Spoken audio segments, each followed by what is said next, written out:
Valérie Michel et se prépare Ségolène Janson pour le Spasen FO 37. Chers camarades, je vous apporte le salut fraternel de la Fédération FO de la Défense, des industries de l'armement et des secteurs assimilés.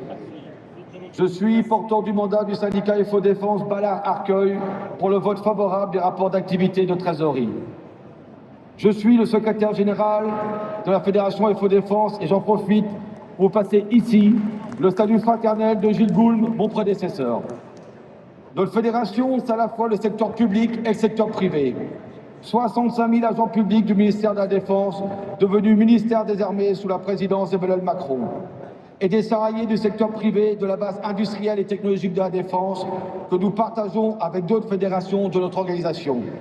La BITD, c'est 210 000 emplois, 9 grands groupes industriels et 4 000 PME.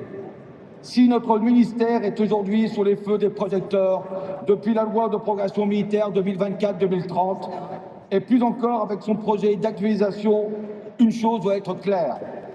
Il y a l'euro du politique qui décide, y compris en matière de défense nationale, et il y a le nôtre. Le nôtre, c'est celui du syndicat libre et indépendant, c'est celui de la défense des intérêts matériels et moraux des salariés. Et nous devons refuser toute confusion, comme toute tentative de nous intégrer de près ou de loin à des choix qui ne rêvent pas de nous. Tout d'abord, quelques éléments de contexte. Après 1945, deux blocs se partageaient le monde, avec la vieille Europe qui se retrouvait prise en étau en pleine reconstruction. Dans ce contexte, la France a fait un choix stratégique majeur, celui de la souveraineté et de l'indépendance en matière de défense. C'est passé notamment par de grands programmes d'armement, dont celui de la dissuasion nucléaire. Cette doctrine peut être discutée, mais elle a certainement contribué à éviter un basculement vers un nouveau chaos.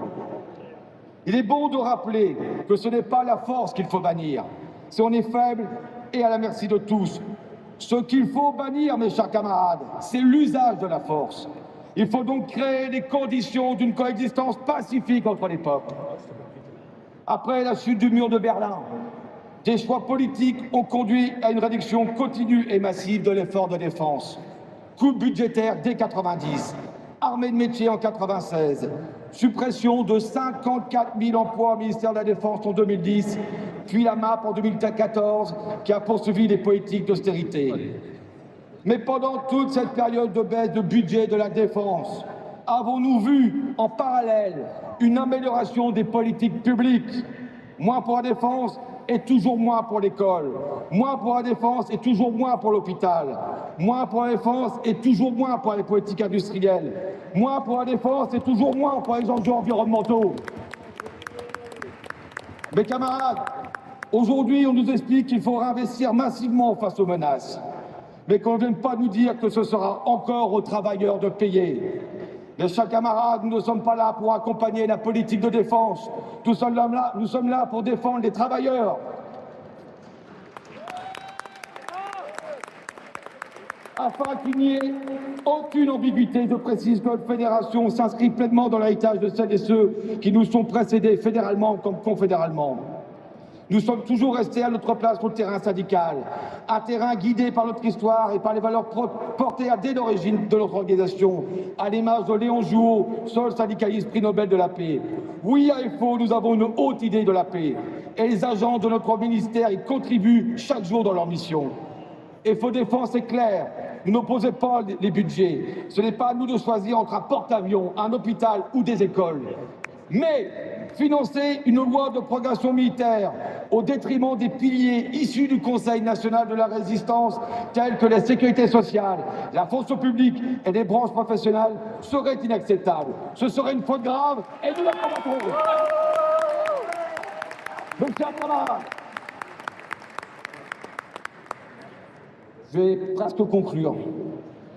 Derrière les discours stratégiques, il y a une réalité. Et la réalité des personnels civils de la défense, elle est simple. La loi de programmation militaire et ses milliards n'ont rien amélioré dans leur quotidien. Je pense aux agents de l'hôpital d'instruction des armées de Bégin, qui travaillent dans des conditions dégradées, comme leurs collègues d'hôpital public. Cet hôpital militaire a d'ailleurs reçu Cécile et Jacques, dont nous saluons chaleureusement leur libération. Il va falloir conclure, Valérie. Je conclus. Mes chers camarades, les agents du ministère de la Défense, c'est comme toute la fonction publique. 32% de leur rémunération qui leur manque sur leur feuille de paye. Et c'est taisez-vous, pour ne pas dire garde à vous et travaillez plus avec moi. Je vais conclure, camarades, en réaffirmant haut et fort que seul le syndicalisme libre et indépendant permettant de sortir les salariés de l'ornière et de proposer des perspectives. Il est donc de notre responsabilité, nous militantes et militants FO, d'être conscients de nos faiblesses comme de nos forces pour continuer inlassablement, avec méthode et conviction, à convaincre et salariés de ce pays. FO, ce n'est ni la CGT, ni la CVT, c'est-à-dire qu'on négocie des accords et, si nécessaire, on organise le rapport de force. Je termine. Notre fil à plomb sur l'indépendance et notre fidélité à la charte d'Amiens doivent donner confiance aux salariés. Vive la paix, vive la vie, vive la Confédération Générale du Travail, vive Fort-Fort-Boyard.